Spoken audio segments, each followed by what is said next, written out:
19 April প্রথম দফার লোকসভা নির্বাচন রয়েছে এবং সেখানে আলিপুরদুয়ার, জলপাইগুড়ি, কোচবিহারে প্রথম দফার লোকসভা নির্বাচন, যেখানে সর্বাধিক বাহিনী দিয়ে ভোট করাতে চাইছে নির্বাচন কমিশন।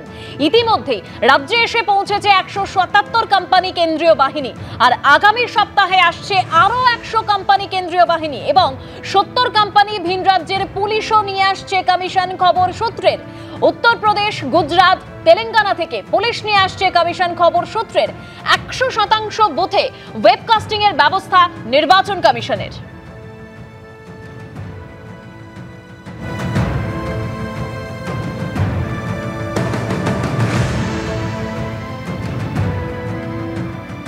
কিছু বলার নেই, সেন্ট্রাল ফোর্স পুরোটা দিলেও আমাদের কোনো সমস্যা নেই।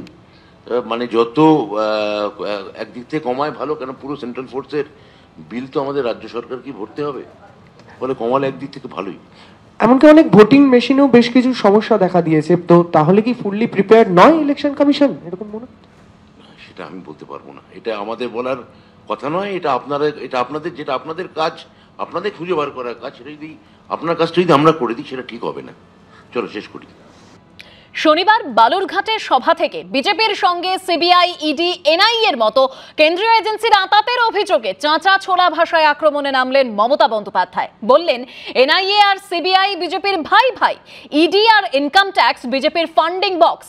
মমতা বন্দ্যোপাধ্যায়ের বাড়িতেও যদি কোনো চোর থাকে তাকেও ধরে ইডি, সিবিআই জেলে পাঠাবে। পাল্টা সুর চড়িয়েছেন সুকান্ত মজুমদার।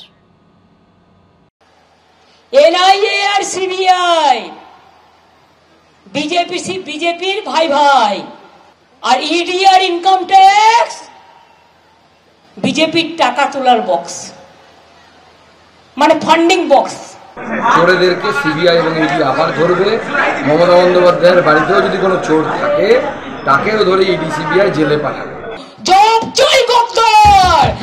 বঙ্গে ভোট মানে তীব্র বাদানুবাদ।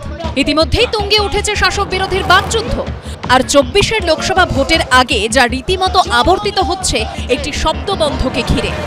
এজেন্সি শনিবার বালুরঘাটে বিজেপির সঙ্গে সিবিআই, ইডি, এনআইএ এর মতো কেন্দ্রীয় এজেন্সির আঁতাতের অভিযোগে চাঁচা ছোলা ভাষায় আক্রমণে নামলেন মমতা বন্দ্যোপাধ্যায়।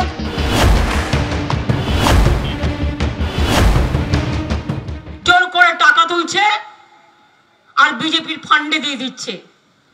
তোমার যদি ক্ষমতা থাকে, গণতন্ত্রের লড়াই করে যেত, আমার বুথ কর্মীদের অ্যারেস্ট করবে না, এজেন্টদের অ্যারেস্ট করবে না। অরবিন্দ কেজরিওয়াল থেকে শুরু করে, আদিবাসী নেতা হেমন্ত সোরেন থেকে শুরু করে, আমার দলীয় নেতাদের থেকে শুরু করে, পাবলিক থেকে শুরু করে অ্যারেস্ট করবে না। ইলেকশনে লেভেল প্লেইং ফিল্ড থাকা দরকার। সব বেকারের চাকরি চুরি করেছে, ভুলে যাননি তো? কয়লা চোরদের ভুলে যাননি? এ সবে তো মাফলার গেছে, এরপরে তো হাওয়াই চটি। মুখ্যমন্ত্রী আজকে যাকে গদ্দার বলেন, কালকে তাকে সম্পদ বলেন। তৃণমূল আর বিজেপি এই পারস্পরিক সম্পদ আর গদ্দারের খেলায় চলছে। একজন মুখ্যমন্ত্রী এবং একজন প্রাক্তন মুখ্যমন্ত্রী গ্রেপ্তার হয়েছেন অন্য দুটো রাজ্যে কেন্দ্রীয় তদন্তকারীদের দ্বারা। তারা কিন্তু আইনি পথে গেছে, হামলাবাজির পথে যায়নি। ভোট হয়ে যাওয়ার পর ভালো করে পাহারা দিতে হবে। বিজেপি প্ল্যান নম্বর 1, যারা পাহারা দেবে তাদের টাকা দিয়ে কিনে নেওয়া। 2, কিছু খাওয়ানোর নাম করে ঘুম পাড়িয়ে দেওয়া। 3, লোডশেডিং করে দিয়ে বাক্স দখল করা এবং চিক ঢুকিয়ে দেওয়া। এমন কাউকেও পাহারা রাখবেন না যারা বিশ্বস্ত নয়। তৃণমূল কংগ্রেস যেগুলো করে থাকে এখন সে করার লোক পাওয়া যাচ্ছে না। ব্যালট পেপার খাওয়ার ট্রেনিং দিয়েছিলেন, ইভিএম বক্সটা কি করে খেতে হয় শেখাতে পারেনি, হজমই করতে পারছে না, ওই জন্য এইসব বলছেন। এগুলো সব নিজের মনের আয়নায় অন্যের ছবি দেখা হয়েছে।